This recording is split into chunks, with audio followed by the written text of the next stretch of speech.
Kakampi ng bayan, kasangga ng masa, kapanalig ng batas at hustisya. Attorney Danny Con, abogado de Campanilla. Isang magandang gabi po sa inyong lahat, sa mga kababayan po natin na nasa ibayong dagat na nangangailangan ng tulong pagdating sa legal. Nako, ito na po ang tamang programa para sa inyo. Ako po inyong Mare ng Bayan, Mare Yao, at syempre kasama natin ang batik-batik. Hindi ko tuloy. Tama ba yung batik-batik? Batikan. Ayon, sige, kala ko naman pwede yung batik-batik. Okay, ang ating batikang abogado, walang iba kundi si Attorney Danny Concepcion, abogado de Campanilla. Good evening. Ayan. Magandang gabi rin sa iyo, Mare, sa ating mga kababayan na walang sawang sumusubaybay sa ating palatuntunan. Magandang gabi po sa inyo lahat. Ayan. At alam nyo po ba na ang ating programa ay pwede nyong i-replay, ha? So, ibig sabihin, kung kayo ay hindi nakapanood ngayon, syempre dahil SOCMED tayo, social media, anytime na kayo ay may time, pwede nyong balik-balikan ang ating programa, matututo kayo kung paano magluto. Ay, hindi. Paano pala yung mga bata? Kasi minsan luto di ba? Minsan Hindi. luto yung Oo, pinag-uusapan. luto, pinag-uusapan. But anyway, ang pinag-uusapan ho natin, mga usaping legal, nakakailanganin natin sa pang-araw-araw na buhay. Kaya naman, eto na ang mga numbers, attorney. Kapag ka po ang inyong telepono ay Globe, 0954-310-0331, doon po kayo magte-text o tatawag. At kung smart naman, 0961-770-8807 po. Ayan. So, tawag na at mag-text na kung kayo ay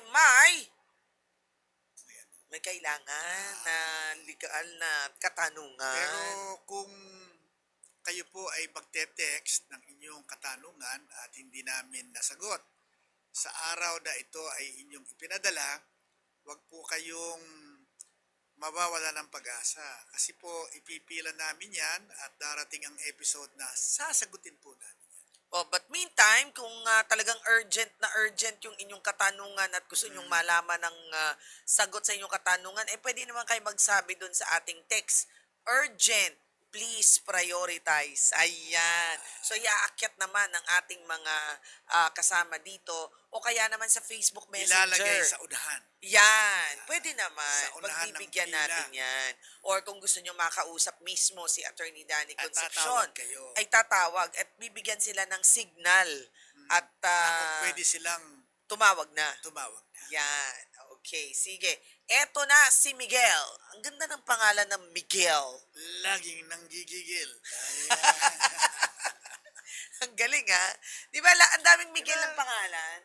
Para Diba? kang si Miguel, habang pinipigil, lalong nanggigigil. Ayan. O, sige. Miguel ng Quezon City. Siya ay 29 years old. Ang kanyang katanungan. Humihingi po ako ng payo para sa isang kaibigan. Yung totoo nga. Sa kaibigan daw niyang babae. Ayan. Na matagal nang nakakaranas ng pang-aabuso sa sarili niyang pamilya. Ha? Hindi ko naintindihan. So inaabuso Nakakaranas ng pang-aabuso. Inaabuso siya ng kanyang pamilya. In what way kaya? Tingnan natin. Ayon sa kanya, nakaranas siya ng physical abuse, death threats, kapamilya death threats, Siguro kapatid. being heavily restricted na para siyang nasa kulungan at sa pilitang pagkuha ng perang pinaghihirapan niya. Natatakot siyang humingi ng tulong dahil maaring lumala ang sitwasyon. Ano po ang maaari namin gawin at saan kami pwedeng lumapit para makakuha ng legal na tulong? Uy, ano yan? Ginagawa siyang Kasi workforce lang, workhorse. Parang pinipilit siya na yung sweldo niya ay Dapat entrega mo sa akin. iintrega niya. Pumunta na po kayo sa pulis. Oo nga. Diretso na po kayo sa pulis. Oo nga. Tama, diretso ka na. As in, sa women's desk. Hindi, Miguel. Ay, si Miguel. Oo nga pala. Si Hindi Miguel. pala Miguela. Hindi Miguela. Oo nga pala. Sorry. Miguel. Miguel. Oo, hindi pala women's desk. Diretso ka na sa pulis at Paano yun? Ah, Eh, may hindi death pala. threats nga Humihingi eh. po ako ng payo para sa isang kaibigan kong babae. Si Bab. Oh, edi tama Tama tayo. ka. O, tama ka. Oo. Papuntahin na ninyo sa pulis sa women's desk. Yan. Pero sabi niya kasi, ay parang hindi yata siya Ano? ay heavily restricted. Na parang nasa kulungan. So, hindi siya makalabas. Paano siya nagtatrabaho kung hindi siya makalabas? Oo nga. At saka paano nakapagsumbong sa kanya? Baka sa telepono. Oo. Kapag ka po ganon, siguro kung nakakatelepono siya, Work from home, pwede nga naman. Oo Work from... nga. di pwede pa siyang i-rescue? ire-rescue. Yan. So, ang I-rescue. gagawin natin, kukuha tayo ng barangay, ganon. Hindi, pupunta ka sa women's desk ng Mismo police. ng pulis. Mismo ng pulis. At doon ka na humingi ng tulong siya, ikaw para na sa mismo. kaibigan mo. Ikaw na mismo ang pupunta ron. Magkakaroon yan ng pwede siyang bigyan ng proteksyon na hindi pwedeng makalapit sa kanya, Ayan. Yun naman pala. Ano ba namang klaseng pamilya yan? Ba't naman sariling pamilya nila ginaganyan nila? Nga. Hindi maintindihan. So attorney. kailangan para malaman natin ang punot dulo, pumunta na kayo sa pulis at baka yung pulis ang bumisita Oo. sa bahay. Yan. Pwede bang ganon, attorney, na magsusumbong ka lang na itong taong to ganyan? Pupuntahan ba talaga ng pulis Yes, yun? Or pupuntahan ng sasabihin pulis. niya, ano ka lang naman, kaibigan ka lang eh. Di Yes. tayo sure sa sinasabi mo. Ay, kaya nga ako di puntahan niya para maging masiguro ninyo. Ayan. Hindi, pagpunta doon, paano kung merong, alam mo yung, di ba minsan, Meron na ba kayong warrant? Wala naman ho kaming arestuhin. Meron na ba kayong search warrant? Diba? Hindi ho, mag-check lang kami. paano kung hindi nila nilabas yung babae? Yung pulis ang gagawa ng paraan. Kaya niya yun. Magsasampa sila ng sasampa sila ng kaso. Kasi baka mamaya tinatago nga. O kaya naman yung, alam mo yung pagbukas ng pinto, nakikita ko sa pelikula yan eh. Pero yan, Bubuksan ng pinto, sabi mo sa kanila na ikaw ay hindi inaapi. May nakatutok dito. ay naku, pwede ka palang best actress. Talaga. Scriptwriter pa nga ako eh. Parang dapat doon ka sa Senado. Maraming mga best actress doon. Ba't natatawa ka? Wala kang sinasabi. Well, anyway. Dapat Ayan pala, ha. Dapat pala nasa pelikula ka. Oo nga, dapat. Direk, alam na ha. Kailangan na, May kailangan natin talent. ng racket May ha. talent pala. Ayun. Di lang dito sa pag-host ha. May talent tayo dyan ha. Doon sa mga sa Senado, maraming may talent. Ay, ang doon. dami. Oo. Iba-ibang klaseng talent. Ako ngayon, sa susunod na pagkakataon, may itatanong nga ako tungkol sa mga abogado. But anyway, May caller pala tayo. may caller pala tayo, si Jenny ng Ng Cavite. Jenny, magandang gabi. Good evening po. Jenny, ikaw naman ay hindi tinatago. Hindi naman. Okay, hindi ka naman inaabuso. Hindi naman po. Okay, ano naman ang problema mo, Jenny?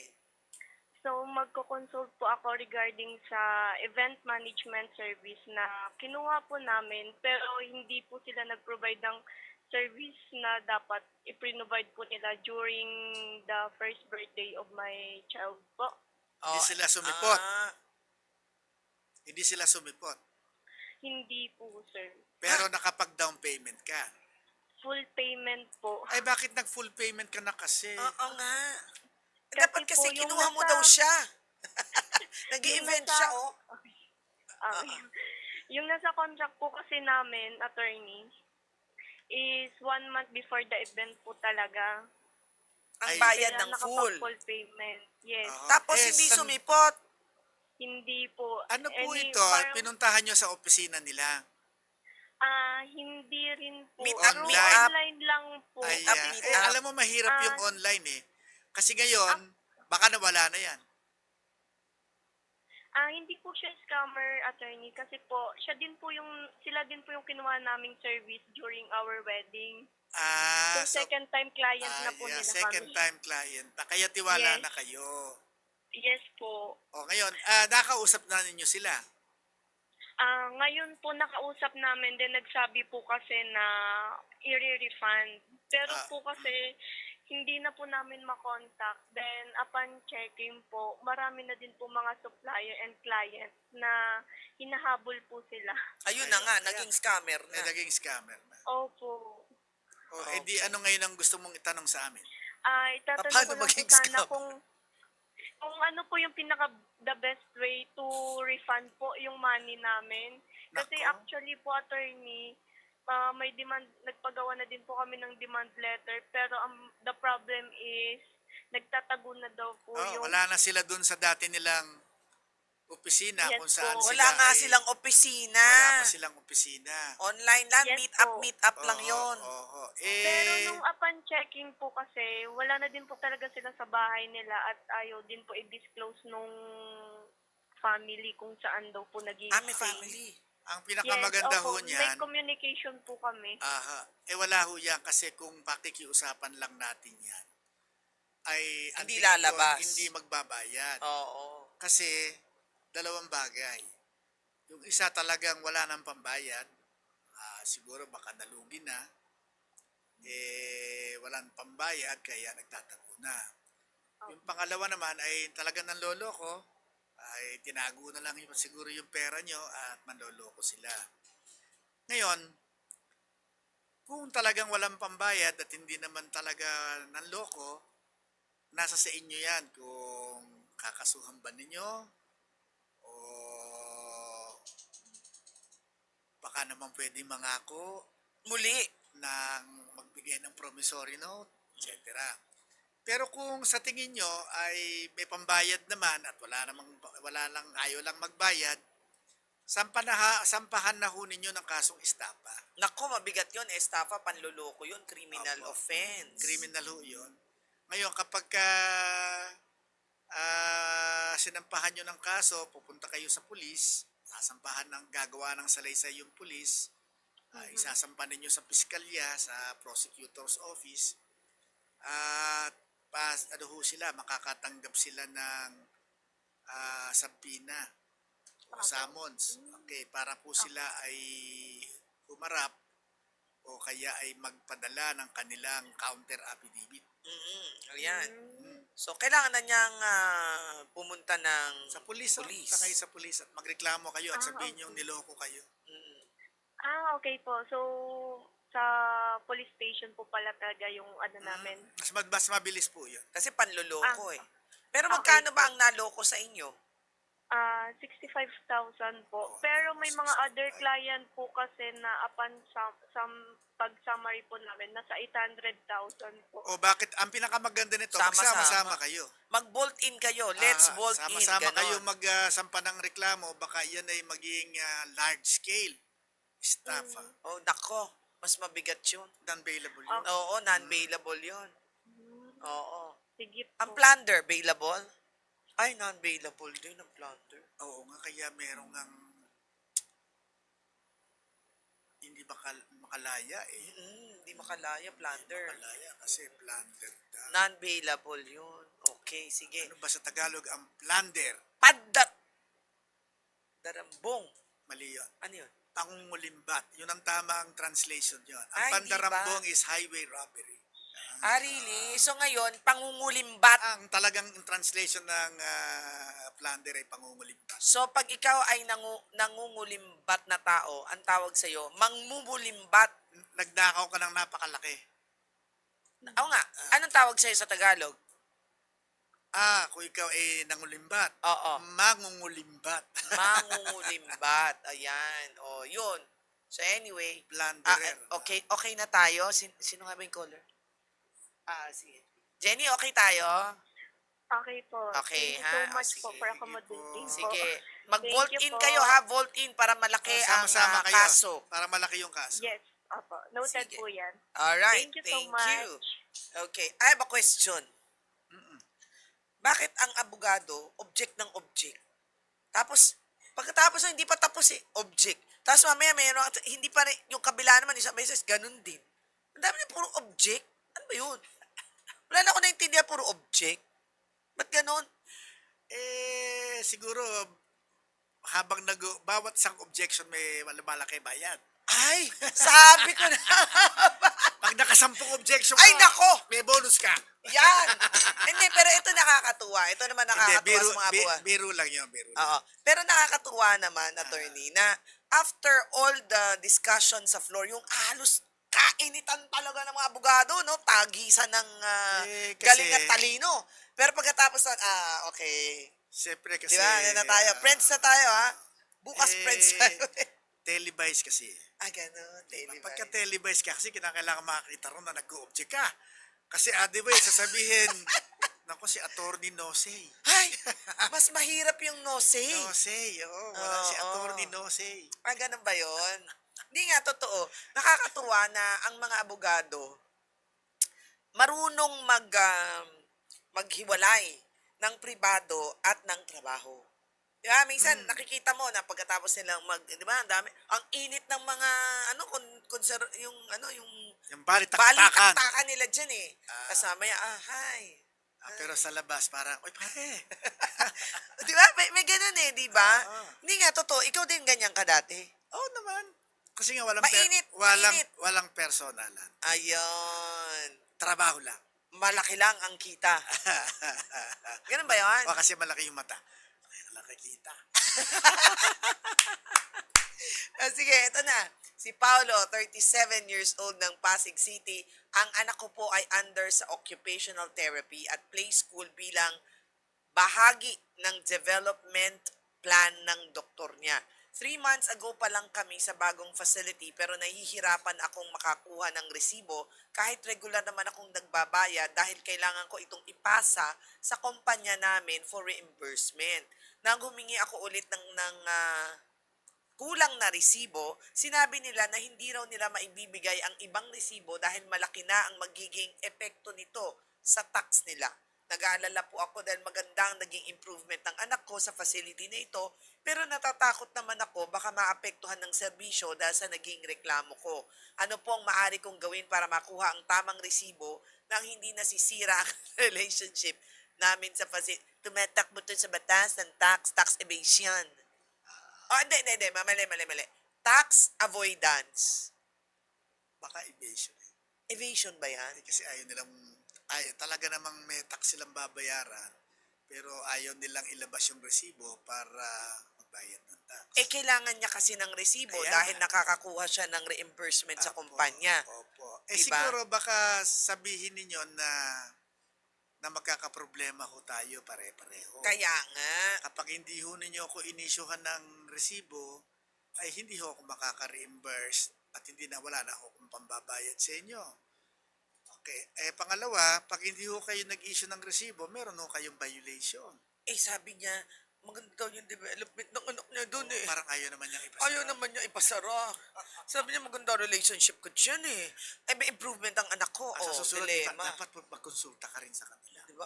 Diba? May sayad ba ako? Parang sinasabi mo may sayad ako. Parang wala. Okay. Parang mayroong insinuation si attorney, may sayad ako eh. Hindi ka na magpa-therapy. Ganyan. Ay, wala naman sinabing, sino may sabi sa iyo na sayang? Kasi, Oh. di ba, developmental plan ng doktor niya.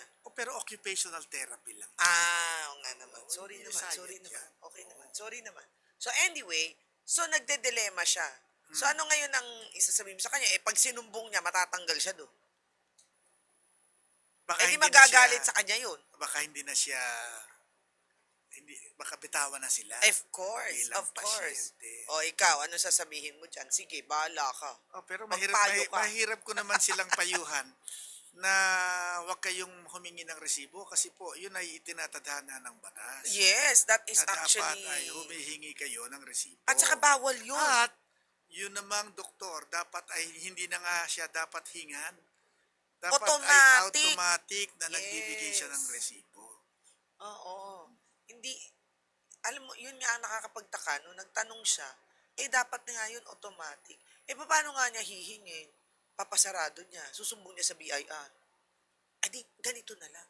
Huwag mo sabihin na sinumbong mo sa BIR. Di ba? Hindi. Ano ba yan? Di nagsumbong nang hindi siya umaamin. Oo, hindi ako yan. Baka ipasara ng BIR. Di wala nang pupuntahan yung anak niya. Wala lang pupuntahan yung anak niya. Di wag na tayo magpayo. Kaya nga sabi ko, mahirap kitang payuhan na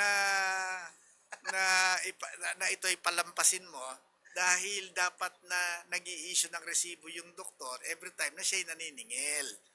Oo, kaya hindi ko naman pwedeng payuhan na, hayaan nyo na lang. Oo. Diba? Hindi naman Hindi pwede pwede yun. yun. At saka naku, uso ngayon ng mga kaso-kaso. Oh, maghanap ka na lang daw, sabi ni Direk, ng another facility. Yon. Ayun naman pala. O sige. Ibang facility Na nagbibigay ng tamang resibo. yung sumusunod sa mga itinatadhana ng batas. Yon. At Sige pa. tuntunin ng batas. Next na nga, ang hirap ng kaso niya, ha? Masakit bunbunan ko. Sige, next. Ano yung next natin? Text in question. Mula kay Carlo ng San Fernando City. Ay, galing ako nung isang araw dyan. San Fernando City. Nagkaroon ako ng show dyan sa SM. Sa Pampanga. Sa Pampanga. Sa Pampanga. At syempre, nung punta ko ng Pampanga, ay bumili ako ng mga pagkain Pampanga. Kagaya ng? Tibok-tibok. Uy, masarap yun. Oo. Ah, Pero nung last week pa yun eh. Tibok-tibok. Saturday yun, pero madali siyang masira. bakit? Maano siya eh, di ba? Yung, Gata yun eh, oo, di ba? 2 days. Hindi na siya okay. Gata at gatas. Yeah, oo. Kailangan talaga ipasok mo siya sa ref. Tapos pag kunwari kinainan mo na siya, or kahit na hindi nga, yung isa bumula din. Kaya hindi ko na madala. Bumula, alam mo yung Ay, ganun? wala na yun. Wala Pagka bumula na, sira na. O kaya nga, sabi niya, short only please ha. Sige. Bumili po ako ng second hand na sasakyan mula sa isang buy and sell seller at bala ko na sanang ilipat ang rehistro sa pangalan ko. Nang ipapatransfer ko na ang ownership na lamang kung may nakalagay ng care of ng isang kumpanya sa mga dokumento at sinabihan akong kailangan pa ng deed of sale mula sa kumpanya papunta sa dating may-ari. Bukod pa sa deed of sale papunta sa akin, sa ngayon, open deed of sale at photo ng ID na may pirma ng dating may-ari lamang ang hawak ko at hindi pa rin sumasagot ang seller. May paraan po ba na mailipat sa pangalan kong sasakyan o kailangan kong gumawa ng ibang legal na hakbang? Nako, masama ang pakiramdam ko dito. Hindi, pero ang lumalabas nito, meron daw CEO. Ano ba sabihin ng CEO? Care of. Care of lang? Anong ibig sabihin ng care of? Baka nakasulat care of dun sa company. Bakit nga naman ganon, di ba? Anong ibig sabihin nun? Nakapangalan sa kumpanya? Nakapangalan ba sa kumpanya? So kung nakapangalan, baka nangyari ganito. Yung registration ng kotse ay nakapangalan sa kumpanya. Okay. Yung kumpanya ibinenta doon sa naunang buyer. Mm-mm. At itong naunang buyer ang nagbenta ngayon sa kanya, siya ay second buyer. Correct. Okay. Natural, dalawang dokumento ang dapat i-produce. Yung pagbebenta ng kumpanya doon sa kanyang seller at yung pagbebenta ng seller niya sa kanya. Paano kung di na nga niya mahagilap yung seller? Di pupunta ngayon siya doon sa kumpanya. Doon sa mismong nakikita naman yun sa LTO, no? Oo, pero sandali, ang sabi niya hawak niya yung dokumento. Ang hawak ng dokumento, yung doon sa pangalawa na. Ay sa pangalawa. Sa Oo. madalit sabi, ang wala siyang hawak ay yung deed of sale na galing sa kumpanya Papunta na ibinebenta ron sa kanyang seller. Yes. Kaya nga, pupunta kayo dun sa kumpanya. Paano yun? Yung gitnang tao na nag-ano sa kanilang dalawa, nagdidikit na wala na. Baka naman may record yung kumpanya ng sale. may Kumpanya yun point. Baka may record yun doon. Di kukuha ka lang ng kopya doon. Ayun, yun ang maganda. Kasi, hindi mo maililipat sa'yo dahil kulang ang dokumento. Kasi nga, ang hahanapin talaga doon ay yung dokumento nung yung nakarehistrong may-ari. Oo nga. Ang nakarehistrong may-ari ay yung kumpanya. Oo. So, di ang hahanapin ngayon ng LTO, yung pirma ng kumpanya na ito ay inililipat na. Okay. Sige ha. Good luck sa'yo ha. Anyway, closing na agad. Oo nga. Ang bilis ha. ng Ang bilis panahon talaga na. ha. Anyway, mag-text na po ang mga gustong mag-text para maipila na po natin sa mga katanungan na sa susunod na mga episodes namin ay ating tatalakayin. Magpapaalam na po kami ni Attorney Danny Concepcion. Ako po yung Mari ng Bayan Mariao saying hi to my papa and mama and of course Babe Mac Castro. And of course, Attorney, Baba Yu. O babay na rin sa nanay ko, Okay. Yung nanay ko talagang araw-araw nanonood. Talaga? Kaya- Binubuksan talaga ni Ay binubuksan caregiver. talaga ng caregiver ang TV pagka oras na Ay, natin. naku. Kaya, Nay! Nay! Okay. Oo. At sa ating Nanay mga ang tawag mo talaga Nanay. sa kanya. Sa mga Nanay. ibang nakakakilala sa nanay mo, anong tawag? Adi, Miss Bayangbang. hindi. Aling. Si Aling Nati. Aling Nati. Aling Nati. Talagang Aling Nati. Natalia ang pangalan niya eh. Ay, hindi Nanay Nati. Ay kami yung tumatawag ng nanay. Hindi, Pero syempre yung mga- minsan may mga, mga... Tita. Tita, Tita. Tita Nati. Nati. Tita Nati, good evening. Ayan. At sa Hanggang ating sa mga muli. kababayan na walang sawang tumatangkilik sa ating palatuntunan. Hanggang sa susunod po nating episode. Bye.